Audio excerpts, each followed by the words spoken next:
बिस्मिल्लाहिर्रहमानिर्रहीम। अस्सलाम वालेकुम नाज़रीन, कैसे हैं नाज़रीन। आपको कल के दिन का एक ख़ुलासा बताते हैं कि कल के दिन में क्या कुछ हुआ और उसमें सियासी रहनुमाओं के क्या बयानात आए और उसके अलावा जो है ना मौजूदा निगरान हुकूमत की तरफ से क्या क्या इक़दाम किए गए, क्या क्या प्रेस कॉन्फ्रेंस में क्या कुछ कहा गया। तो सबसे पहले ये बताएंगे आपको कि लाहौर में जो सबसे बड़ा अड्डा है, बस अड्डा न्याजी अड्डा, जो कि न्याजी बस सर्विस न्याजी 99 वालों के नाम से मशहूर है, जिनका मालिक बजाज न्याजी, जो कि कबल अज़ीं नून लीग की तरफ से इलेक्शन लड़ते थे, तो अब वो पीटीआई की तरफ से इलेक्शन लड़ते हैं और उन्होंने पेपर जमा करवाए हैं 2-3 दिन पहले, जो लास्ट डेट थी पंजाब में इलेक्शन की। पेपर जमा करवाने की उन्होंने पेपर जमा करवाया। जिस दिन उन्होंने पेपर जमा करवाए, और आपको मज़े की बात ये बताएंगे कि वो हमज़ा शहबाज साबिक़ वज़ीर आला पंजाब के ख़िलाफ़ इलेक्शन लड़ने जा रहे हैं। तो जिस दिन उन्होंने पेपर जमा करवाए उसी रात उनके न्याजी अड्डे को सील कर दिया गया। तो जिस पर उनकी तरफ से ये बयान सामने आया कि चूँकि मैंने पेपर जमा करवाए हैं तो वो ओछे हथकंडों पे उतर आए हैं कि मैं उनके ख़िलाफ़ इलेक्शन ना लड़ूँ, तो इसलिए उन्होंने जो है ना न्याजी अड्डे को सील कर दिया। इसके अलावा कबल अज़ीं भी उनको 25 मई को जो पीटीआई की रैली थी उनको उनके घर पर छापा मारा गया, उनके घर से काफ़ी असला बरामद किया गया, जो कि ज़ाहिर सी बात है कि इंतकामी कार्रवाई थी, जिसमें वो सुरखरू हुए कि उन्होंने कहा कि इन तमाम जो मेरे पास असला है सारे के मेरे पास लाइसेंस है।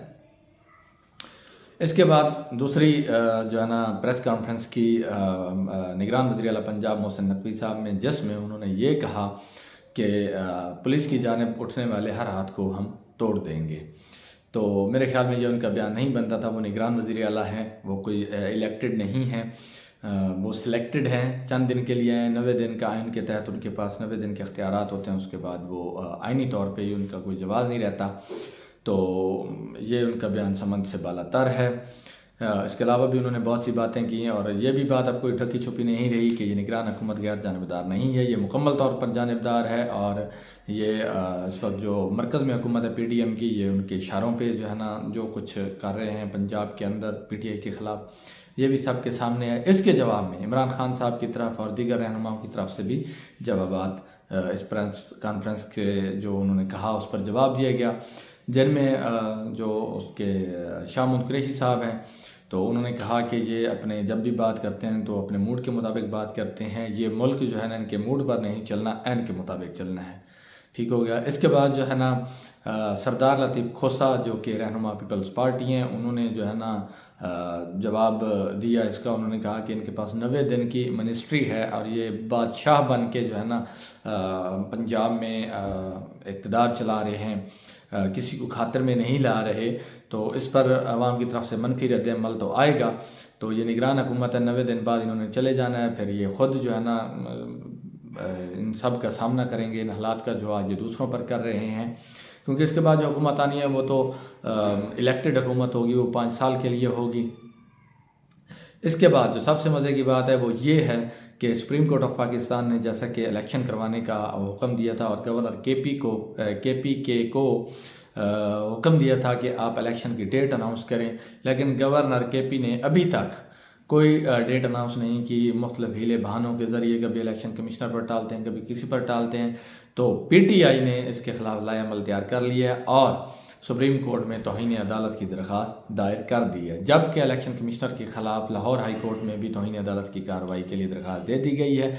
तो अब जो है ना तकरीबन मज़ा आएगा। तौहीन अदालत की कार्रवाई तो होगी और तौहीन अदालत इन पर लगेगी, फ़र्द जुर्म ऐद होगी, क्योंकि सुप्रीम कोर्ट के हुक्म को इन्होंने नहीं माना। सुप्रीम कोर्ट ने जब एक बेंच ने फैसला दिया कि आपने इलेक्शन करवाने हैं और डेट अनाउंस करें, तो अभी तक तकरीबन 1 महीना होने को है, अभी तक डेट अनाउंस नहीं की गई।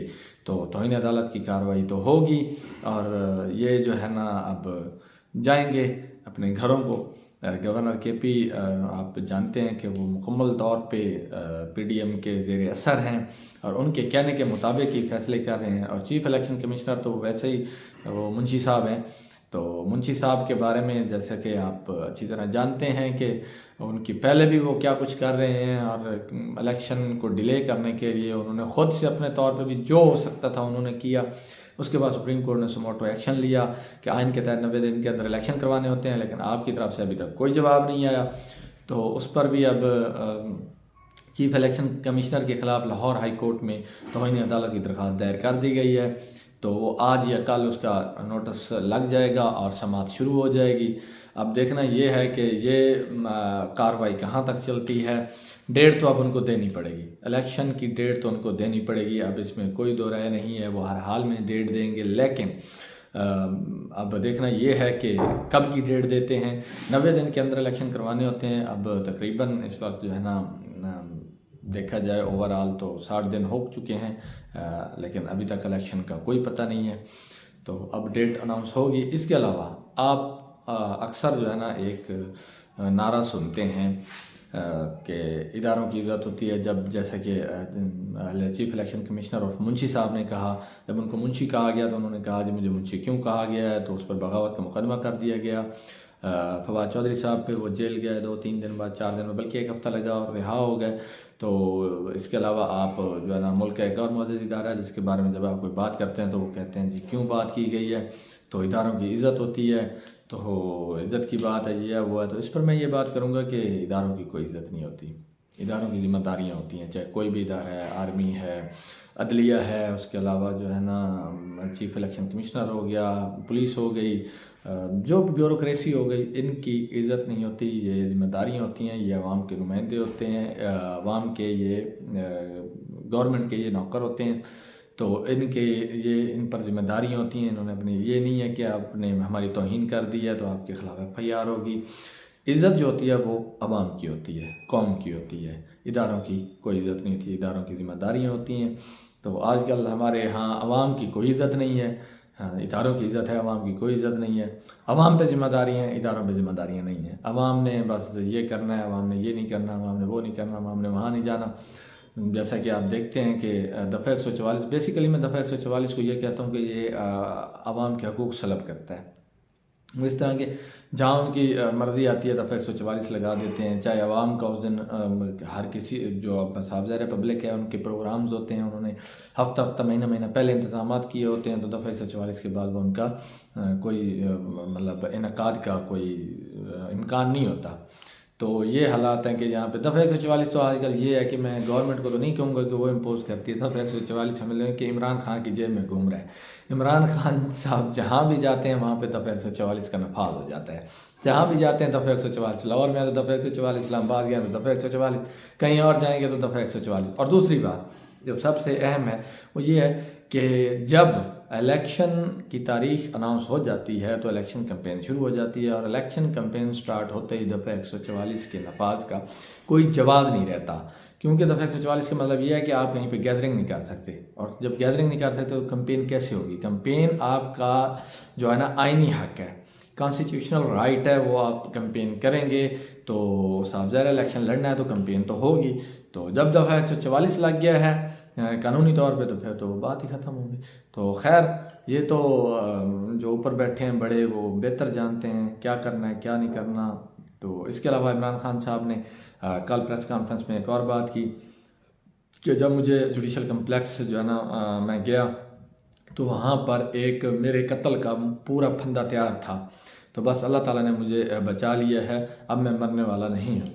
मैं वहाँ से बच गया हूँ तो अब मैं इतनी आसानी से मरने वाला नहीं। वहाँ पे आपने देखे होंगे तस्वीरों में काफ़ी सारे सिविल कपड़ों में नामालूम अफराद नज़र आ रहे हैं जिनके हाथ में कफ हैंड्स हैं। तो वो जो है ना वो कफ लिंक्स भी कहते हैं उनको, कफ हैंड्स भी कहते हैं। हथकड़ी हैं प्लास्टिक की जो कि मोस्टली यूरोपियन कंट्रीज़ में इस्तेमाल होती हैं, अमेरिका और UK और इन मुल्कों में। तो वो फौरी तौर पे बंदे को जो है ना डालने के लिए होती है, क्योंकि लोहे की जो हथकड़ी होती है उसको तो आप वो थोड़ा मेहनत होती है, उस पर टाइम लगता है, लेकिन ये जो होती है इसको आप फौरी तौर पे बंदे को बेबस कर देते हैं। तो उनके बारे में भी अभी तक कहा जा रहा है। अब देखना ये है कि वो कौन थे, उनके बारे में कोई तहकीक होती है, कार्रवाई होती है, इस्लामाबाद हाई कोर्ट या सेशन कोर्ट कार्रवाई करती है या नहीं करती।